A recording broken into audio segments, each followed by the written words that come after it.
Terra. It's Grandma, and I want to read to you the tale of Peter Rabbit. Your daddy used to love this story.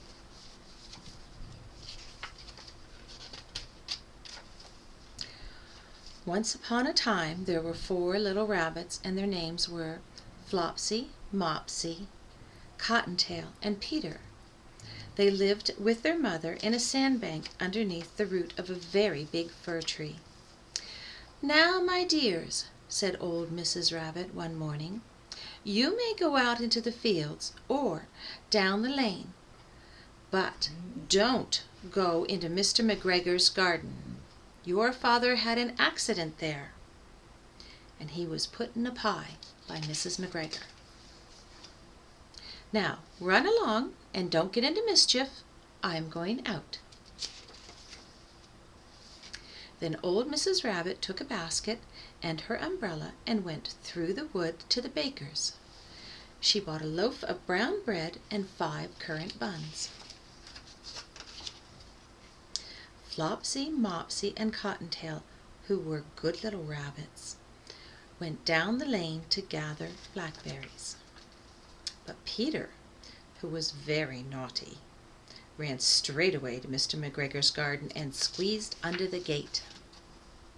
First, he ate some lettuces, and then some French beans, and then he ate some radishes, and then, feeling rather sick, he went to look for some parsley. But round the end of a cucumber frame, whom should he meet but Mr. McGregor. Mr. McGregor was on his hands and knees planting out young cabbages when he jumped up and ran after Peter, waving a rake and calling, "Stop, thief!" Peter was most dreadfully frightened. He rushed all over the garden, for he had forgotten his way back to the gate. He lost one of his shoes among the cabbages and the other amongst the potatoes. After losing them, he ran on all 4 legs and went faster, so I think that he might have gotten away altogether if he had unfortunately not run into a gooseberry net and got caught by the large buttons on his jacket. It was a blue jacket with brass buttons, and it was quite new. Peter gave himself up for lost, and he shed big tears. But his sobs were overheard by some friendly sparrows, who flew into great excitement and implored him to exert himself. Mr. McGregor came up with a sieve which he had intended to pop on top of Peter, but Peter wriggled out just in time, leaving his jacket behind. And he rushed into the tool shed and jumped into a can, and it would have been a beautiful thing to hide in if it had not been filled with so much water.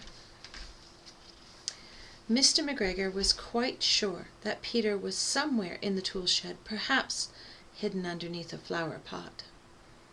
He began to turn them over carefully, looking underneath. Presently, Peter sneezed, "Ker-choo-ee!" Mr. McGregor was after him in no time, and tried to put his foot upon Peter, who jumped out of a window, upsetting 3 plants.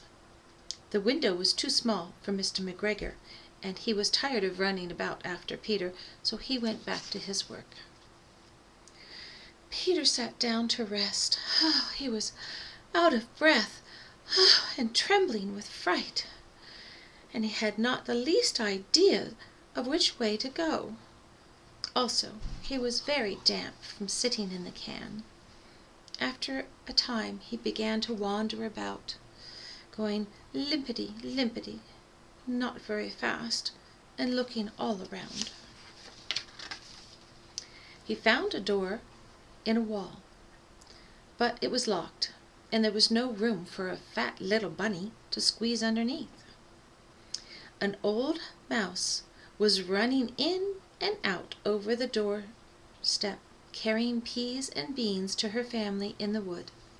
Peter asked her the way to the gate, but she had such a large pea in her mouth that she could not answer. She only shook her head at Peter, and Peter began to cry. Then he tried to find his way straight across the garden, but he became more and more puzzled. Presently, he came to a pond where Mr. McGregor filled his watering cans. A white cat was staring at some goldfish.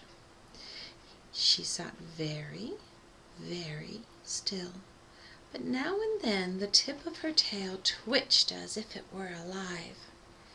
Peter thought it best to go away without speaking to her. He had heard about cats from his cousin, little Benjamin Bunny. He went back toward the tool shed, but suddenly, quite close to him, he heard the noise of a hoe. Scritch, scratch, scritch, scratch. Peter scuttered underneath the bushes, but presently, as nothing happened, he came out and climbed upon a wheelbarrow and peeped over. The first thing he saw was Mr. McGregor hoeing onions. His back was turned towards Peter, and beyond him was the gate. Peter got down and very quietly off of the wheelbarrow and started running as fast as he could go, straight along a walk behind some black currant bushes. Mr. McGregor caught sight of him in the corner, but Peter did not care. He slipped underneath the gate and was safe at last in the woods outside. Mr. McGregor hung up the little jacket and the shoes for a scarecrow to frighten away the blackbirds. Peter never stopped running or looking back behind him until he got home to the big fir tree. He was so tired that he flopped down upon the nice soft sand on the floor of the rabbit hole and shut his eyes. His mother was busy cooking. She had wondered what he had done with his clothes. It was the second little jacket and pair of shoes that Peter had lost in a fortnight. I am sorry to say that Peter was not very well during the evening. His mother put him to bed and he made some chamomile tea. She gave a dose of it to Peter, 1 tablespoonful to be taken at bedtime. But Flopsy, Mopsy, and Cottontail had bread and milk and blackberries for supper. Bye-bye, Terra.